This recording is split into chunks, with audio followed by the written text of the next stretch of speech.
My name's Felicity Mulford and I'm an editor and project lead at the Centre for Information Resilience. So I've always wanted to work in human rights, but I had no knowledge of human rights law. So I was looking for a way to gain an insight into human rights law, and this course offered a Master's in Law, Policy and Practice. Having been outside academia for just over a year and a half when I started the programme, I really loved being able to get back into studying.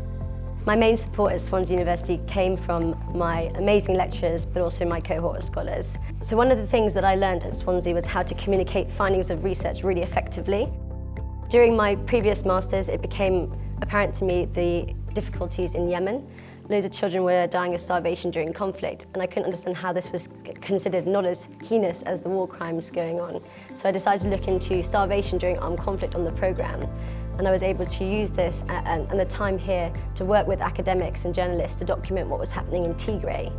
And since then I've been able to travel to Ethiopia and work on a separate project, but it's been quite nice to continue that study.